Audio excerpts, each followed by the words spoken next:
Hello hello, aujourd'hui troisième vidéo de la série de tutos sur le projet cartonnage boîte livre. La boîte est finie, on va s'attaquer à la couverture et aux fameuses charnières. Mais avant tout ça, comme d'habitude, si ça ne t'intéresse pas, ce que je peux comprendre clairement, je te souhaite de passer une bonne journée. Et peut-être que tu trouveras d'autres vidéos qui t'intéressent sur la chaîne ou pas. Pour ceux que ça intéresse, prenez un café, ça va être encore un peu technique aujourd'hui, mais ouais, on est dans le cartonnage, c'est normal.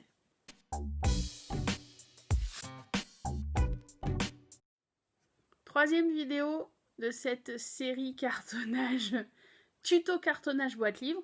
Je vous mets dans le i les liens des vidéos précédentes, c'est-à-dire habillage externe et interne de la boîte. Aujourd'hui, on va s'occuper de la couverture, enfin du couvercle. Le matériel pour la structure. 3 morceaux de carton, enfin le même carton que la boîte. Je vais pas vous parler de dimension ici, je vais vous parler de cote. Pourquoi? Parce que si je commence à vous donner les dimensions par rapport à mon projet, ça sert à rien. Le but du jeu, c'est que vous puissiez réapproprier le tuto et que vous puissiez utiliser les dimensions que vous voulez. Donc, il vous faudra un dessus et un dessous et une tranche. La base, il vous faudra prendre, une fois que votre boîte sera montée, les mesures de votre boîte et rajouter 0,5 en haut et en bas. Donc, vous rajoutez 1 cm sur la hauteur et sur la largeur, vous ajoutez que 0,5. Ok? Donc, hauteur de votre boîte, enfin, hauteur de votre base plus 1 cm, largeur de votre base plus 0,5. Pourquoi? Parce que une fois construite, on va coller la base à ras de cette arête.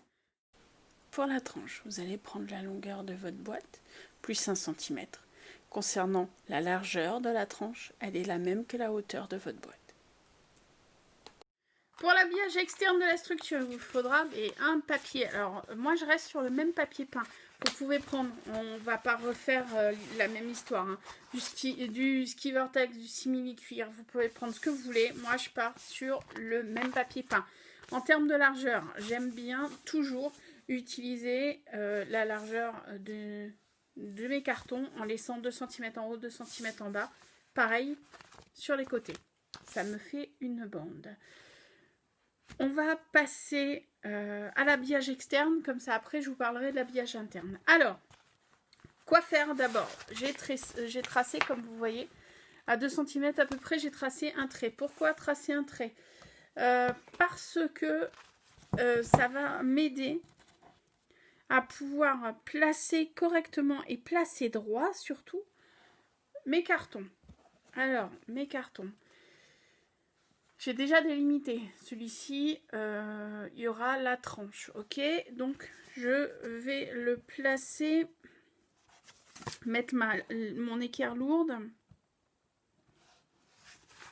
et placer mon carton le long de la marque que j'ai déjà fait. J'ai déjà placé les petites marques. Ben, on y va.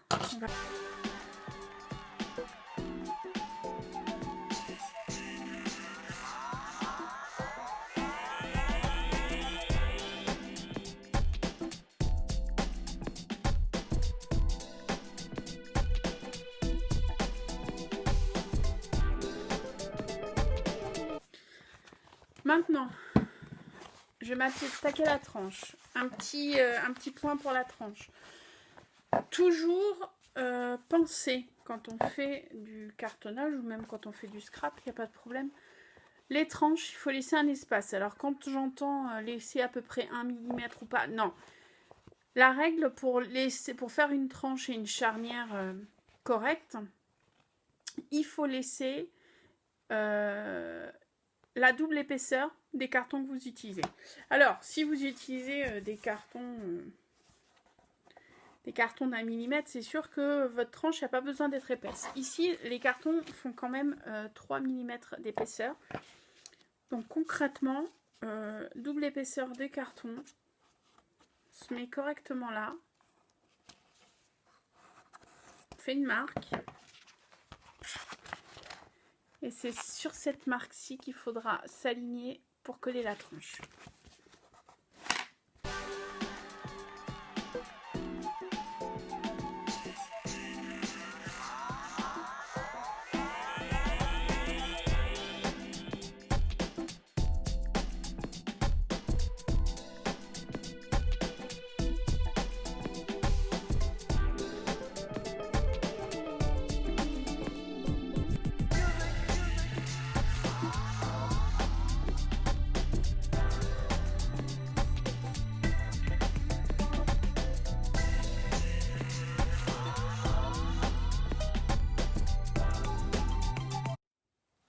Habillage externe de la structure est fait, on va s'appliquer à l'habillage interne. Premier point, les charnières. Alors pour les charnières, je sais que normalement en cartonnage, il faut utiliser du redon. Alors redon, c'est genre une toile tissée, quelque chose pour faire la reliure des livres. C'est génial parce que ça peut plier, etc. Ça se déchire pas.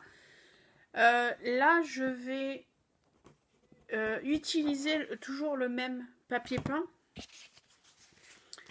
J'ai pris la taille, alors la taille vous allez voir, c'est pas du tout la taille de ma boîte normale. J'ai pris la taille qui correspond, enfin la taille de mon couvercle, j'ai pris la taille qui correspond à la taille de ma boîte pour faire la taille des charnières. On y va, j'ai envie de vous dire. Je vais coller en largeur. Généralement, je prends 5 cm en largeur. Comme ça, de chaque côté, ça se bloque bien. Et c'est pas plus mal.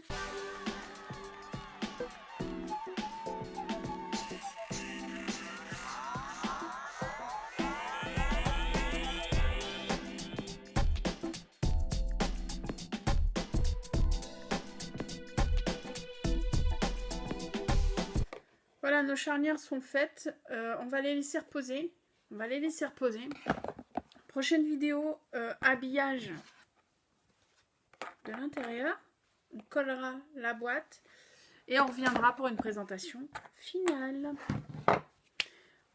Tenez bon, j'espère que vous avez survécu à cette vidéo.